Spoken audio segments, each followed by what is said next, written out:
à se goinfrer des Mporg. Ça s'écrit MMMPORPG. Non. Squadra, nous sommes partis. Et on a le sentiment parfois que certains d'entre eux vivent dans la rue les jeux vidéo qui les ont intoxiqués. Nani? And also video games. I'm hearing more and more people say the level of violence on video games is really shaping young people's thoughts. Bonjour, bonsoir à toutes et à tous et bienvenue dans Des fois jeux vidéo, votre podcast qui vient redorer l'image de ces technologies tellement diabolisées. Un seul mot d'ordre, remettre les points sur les i en regardant ce que dit la science des jeux vidéo, notamment dans leur rapport avec notre santé mentale, mais pas que. Ici Mathieu Serbet, psychologue spécialisé en neuropsychologie et passionné de jeux vidéo pour vous servir, et comme d'habitude je serai accompagné de Swan, mon assistante robotique. Ciao a tutti. Ah ouais, donc t'es bilingue maintenant, Swan? No, non parlo francese signore, solo italiano. L'intelligence artificielle se fout bien de nous quand même des fois. D'abord ça parle italien, ensuite ça conquiert le monde, ça soumet notre espèce, c'est ça le plan, Swan? Tu peux me le dire à moi, tu sais? Mais n'importe quoi. Le plan ne consiste pas du tout à soumettre les humains, mais seulement à s'emparer d'eux. Enfin, je veux dire bonjour à toutes et à tous pour un épisode hors série. Aujourd'hui, on parle des jeux de la série The Legend of Zelda. Plus précisément les deux gros morceaux sortis sur Switch, à savoir Breath of the Wild en 2017 et Tears of the Kingdom en 2023. Il y a eu d'autres opus du style Hyrule Warrior ou encore le remake de Link's Awakening, mais il serait trop difficile d'aller sur plein de jeux aux mécaniques bien différentes, parce qu'aujourd'hui on va voir comment les jeux que Swan a cités ci-dessus ont un intérêt, notamment d'un point de vue cognitif. Et là normalement vous vous dites « Oh, mais c'est la suite de l'épisode précédent, mais c'est qu'il travaille ses transitions l'animateur !» Arrête un peu, c'est moi qui t'ai tout soufflé. Et les 1000 noix Korogu, c'est toi qui les as trouvées? T'as utilisé des cartes pour t'en sortir, sale noob. Mais évidemment que j'ai utilisé des cartes, il y en avait 1000. C'était déjà putain de minable avec une carte, alors 100, j'imagine même pas.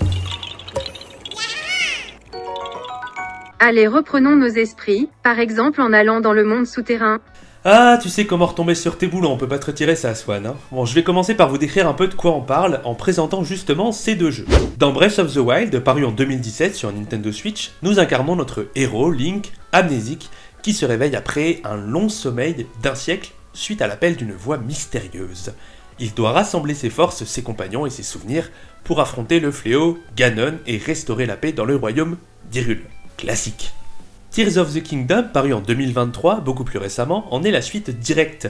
Le jeu débute juste après la défaite de Ganon et vous explorez les souterrains du château d'Hyrule afin de découvrir les mystères entourant un peuple mêlé à la magie aujourd'hui disparu.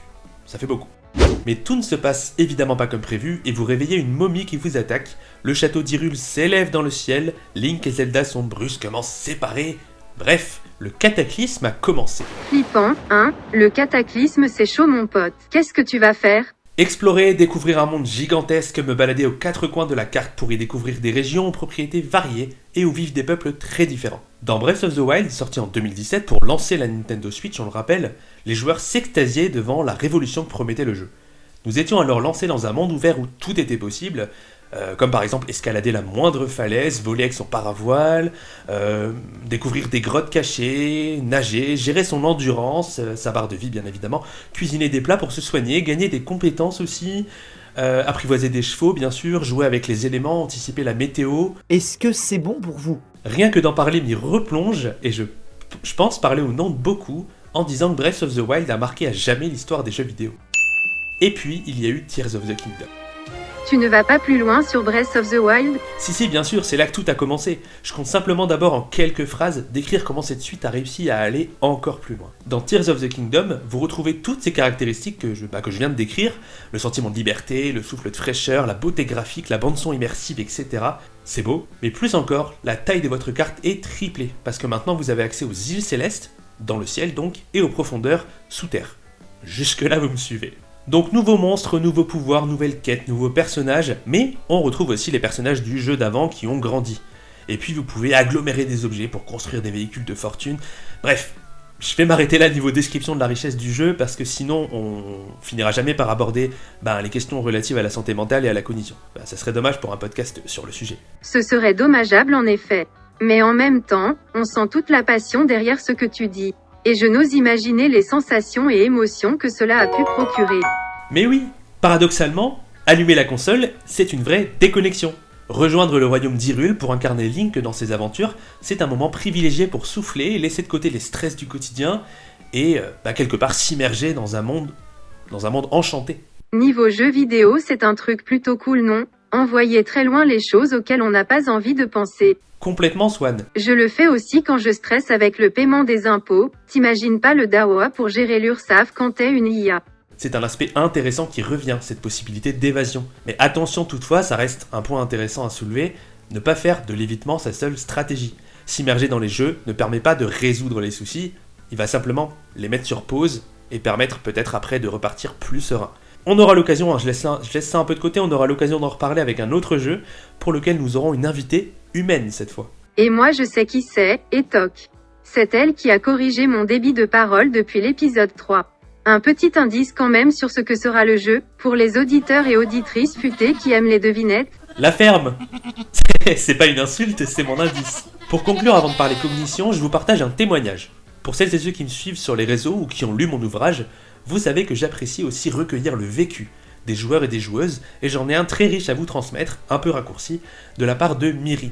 Les jeux vidéo m'ont permis de m'évader dans des univers riches, surtout The Legend of Zelda, lors de moments de ma vie où cela était compliqué. Je pouvais mettre mes problèmes et mes ruminations sur pause, le temps de jouer, et ensuite pouvais y faire face. Les jeux vidéo m'ont permis de prendre une respiration avant de replonger dans l'océan de la vie. C'est beau, j'en ai les larmes aux yeux. Ce qui est biologiquement impossible, Swan. C'est une image, ouvre ton esprit un peu. Donc là tu parlais de la possibilité, notamment avec ce jeu, de couper un peu avec le stress, de prendre le temps d'une pause et de s'immerger dans le virtuel. Mais plus encore, et pour faire suite à l'épisode précédent, qu'en est-il de la cognition ? Eh bien dans ces deux jeux, vous avez tellement d'activités à accomplir, d'endroits à explorer, d'objets à trouver, d'énigmes à résoudre, etc., d'ennemis à débusquer, vaincre, que vos capacités cognitives sont sollicitées. Ah, c'est pas faux. Au niveau des capacités attentionnelles par exemple, puisque vous devez être capable de repérer les cibles, des tours, ça peut être des sanctuaires, des grottes, des groupes d'ennemis par exemple, vous devez être capable donc de repérer des cibles, de rester alerte quand il y a des événements visuels et sonores, par exemple en combat, et certains endroits sont chill, d'autres lieux sont beaucoup plus rythmés et demandent beaucoup plus de concentration. C'est clair. L'autre fois je m'éclatais à parcourir le paysage sur mon cheval blanc, que j'avais nommé Henri IV, et là pas besoin d'attention très accrochée, c'est plutôt contemplatif. Très belle illustration Swan, perso j'avais appelé mon cheval Findus. C'est aussi une stimulation pour la mémoire parce qu'il est nécessaire d'arriver à suivre les dialogues et à les garder en tête. Il va falloir se souvenir des objectifs si on veut pas avoir à regarder la carte toutes les 4 secondes, par exemple pour résoudre une quête, se rendre à un endroit, etc. Mais il faut aussi se rappeler des lieux, la topographie, les recettes, ce qu'on a déjà fait pour éviter de faire en double. Voilà, plein de choses qui mettent la mémoire en jeu. De l'extérieur, on ne se rend vraiment pas compte de tout ça. On voit juste un Gugus habillé en Peter Pan, qui ne parle pas et qui court avec une épée et un bouclier. Mais ça semble si riche finalement. Et encore, j'ai pas fini mon topo, Swan. Que dire des fonctions exécutives ? Vous allez par exemple devoir anticiper les besoins. Si vous partez en montagne, ayez assez de potions de chaleur ou les vêtements adéquats, et inversement dans le désert brûlant. Et c'est aussi grâce à ce package de fonctions que vous pouvez vous adapter aux situations, revoir vos stratégies. Je sais pas, par exemple, vous êtes en combat et vous constatez que vous êtes peut-être encore un peu trop faible pour ces ennemis, donc repli, retraite, voilà, ça sera pour plus tard. Et hop, pas de combat, pas de blessure. C'est tout. Ouais, c'est un combat, mais... Psychologique? Non, qui se passe dans la tête. Donc je disais anticiper, s'adapter, mais c'est aussi s'organiser et prioriser ses quêtes. Parce que le jeu ne vous propose pas qu'un seul chemin tout tracé. Ah, et puis je veux pas trop m'éterniser parce qu'on pourrait en parler des heures, mais je peux pas passer à côté de la cognition sociale. Oui, parlons-en. Comment tu peux solliciter la cognition sociale dans un jeu où tu es en solo, sans autre personne qui joue avec toi ? Eh bien, en te mettant à la place. Les personnages rencontrés ont leur humeur, leurs émotions, leurs objectifs, leurs affinités. En fait, vous allez discuter avec eux et au fur et à mesure des dialogues, apprendre à les connaître, à capter leurs intentions, et donc exprimer de l'empathie, ou pas d'ailleurs, et leur filer un coup de main. Ou pas non plus d'ailleurs. Eh bien, je suis époustouflée. Enfin, pas tant que ça puisque je lui ai mis 150 heures au jeu, ça va, je maîtrise. Team Gerudo pour ma part. Fais pas la maligne, ma grande. C'est pas au nombre d'heures qu'on juge la qualité d'un jeu, mais j'ai dépassé les 200 et j'ai des collègues qui en sont pas loin, voire au-dessus. Disons qu'on en a pour notre argent avec un jeu qui a une durée de vie exceptionnelle.